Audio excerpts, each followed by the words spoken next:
बरसात की वो रात। मैना टार टू मुंबई सीरीज के जरिए मैं आपको सुना रहा हूँ कुछ ऐसी दिलचस्प यादगार घटनाएं जो मेरे एसबीआई में नौकरी करने के दौरान जुलाई 1980 से नवंबर 2019 के बीच घटित हुई। ये उन दिनों की बात है जब मैं भागलपुर में पोस्टेड था। मेरा परिवार पटना में ही रहता था और मैं वीकली भागलपुर से अप डाउन किया करता था।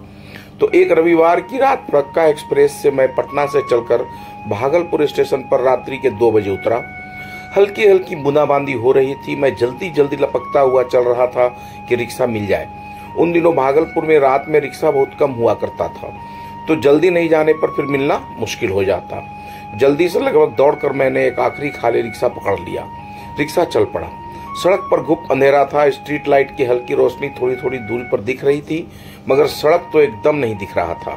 मैं हर बार यही सोचता था कि कैसे रिक्शा वाले को रास्ता दिखता है, क्योंकि रास्ते में गड्ढे भी बहुत हैं जिनको वो आसानी से कट मारकर बचाता हुआ चलाता था।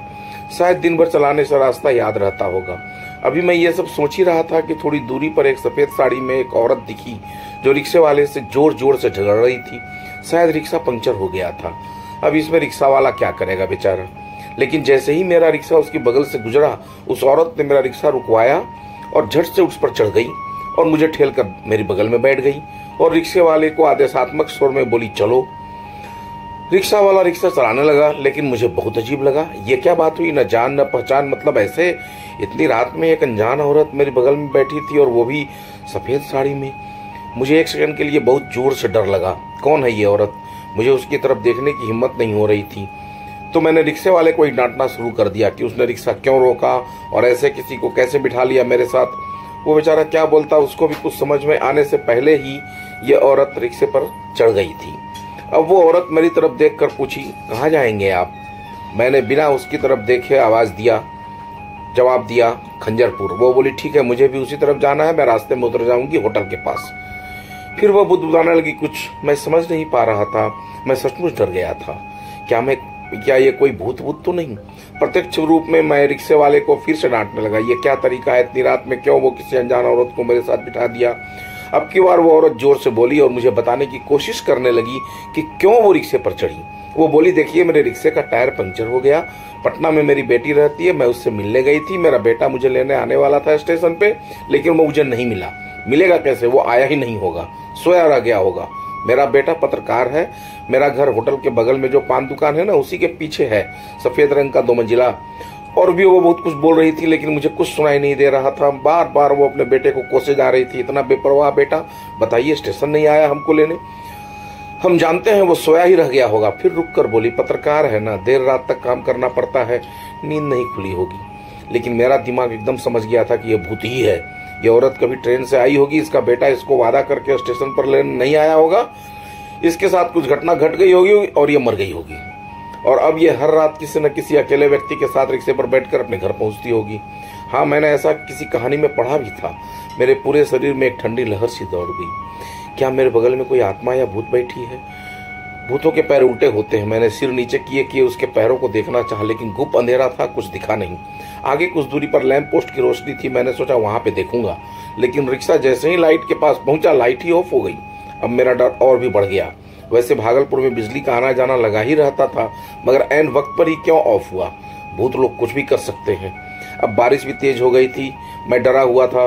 मैं थोड़ा और किनारे खिसक गया। मेरे खिसकते ही वो और फैल कर बैठ गई। उसकी कहानी से तो वो एक अधेड़ उम्र की औरत होनी चाहिए थी, मगर मैं उसका चेहरा देखने की हिम्मत ही नहीं जुटा पा रहा था। वो एक दुबली पतली औरत थी। मैं मन ही मन हनुमान चालीसा पढ़े जा रहा था, तभी दूर से होटल दिखा। होटल में जनरेटर चलने से पूरे सड़क तक रोशनी आ रही थी। मैं थोड़ा आश्वस्त हुआ कि औरत अब यहाँ पर उतर जाएगी, लेकिन अगर नहीं उतरी तो उसे उतर जाओ कहने की हिम्मत मुझ में नहीं थी। मैंने रिक्शे वाले को कहा, देखो, होटल के पास रोक देना, इनको उतरना है। रिक्शा वाला हाँ में सिर हिला दिया, और जब रिक्शा रुका तो वो औरत रिक्शा रुकते ही फटाक से कूद कर उतर गई। अब मैंने देखा वो एक लंबी सी औरत थी। मेरा रिक्शा वहां से बाएं की ओर मुड़ गया। तभी मुझे याद आया कि मैंने उसके पांव तो देखे ही नहीं कि उल्टे थे या नहीं। मैंने तुरंत रिक्शे के पीछे का पर्दा हटाकर देखा, लेकिन वो औरत वहां नहीं दिखी। एक झटके में वो कैसे गायब हो सकती थी? चौराहे से होटल तक सड़क चौड़ी थी और वहां पर छिपने की जगह भी नहीं थी कि बारिश के कारण कहीं ओट में खड़ी हो गई हो। सड़क एकदम सुनसान थी। वो औरत गायब हो गई थी। मेरा आधा खून सूख गया था। मैंने आंखें बंद कर ली। जान बची तो लाखों पाए। आगे सड़क पे घुप अंधेरा था। हमको तो लगता था इस रास्ते पर रिक्शा वाला भी आंखें बंद करके ही चलाता होगा। जब कुछ दिखता ही नहीं है तो आंखें खुली क्या और बंद क्या, और ऊपर से बरसात की रात में। खैर उस रात घर पहुंचकर मैं सो भी नहीं पाया ठीक से। ऑफिस में मेरे एक मित्र वर्मा जी को मैंने सारी कहानी सुनाई। वे भी अचंभित हो गए। कौन थी वो औरत? उनके मन में भी जिज्ञासा हो गई। हम लोग शाम में ऑफिस के बाद होटल वाले चौराहे पर पहुंचे। मैंने उन्हें दिखाया कितनी दूरी पर रिक्शे से वो औरत उतरी थी और कैसे 2 पल में ही मैंने पीछे देखा तो वो गायब थी। उन्होंने भी आश्चर्य व्यक्त किया। अब तो एक ही उम्मीद थी सच्चाई जानने की, वो पान की दुकान। क्या वो अब भी है वहां पर या किसी पिछले जन्म की बात है? होटल के बगल में हम लोगों को एक पान की दुकान तो दिख गई। हम दोनों उस दुकान पे जाकर 2 मीठा पान गुलकंद वाला लगाने को बोले। फिर उससे जानकारी लेने के अंदाज में यूं ही पूछ लिए कि कोई पत्रकार रहते थे यहाँ पर, तुम जानते हो क्या? वो बोला रहते थे क्या, अभी भी रहते हैं, पीछे ही तो उनका घर है। अभी अभी पान खा के घर गए हैं, अभी जाइएगा तो भेंट हो जाएगा।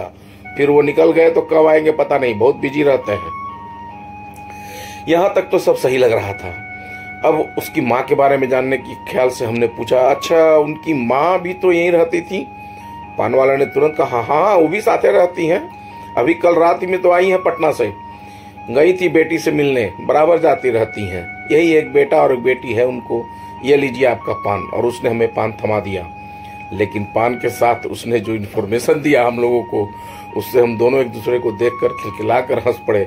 बताइए हम क्या क्या दिमाग लगा रहे थे, भूत और आत्मा न जाने क्या क्या।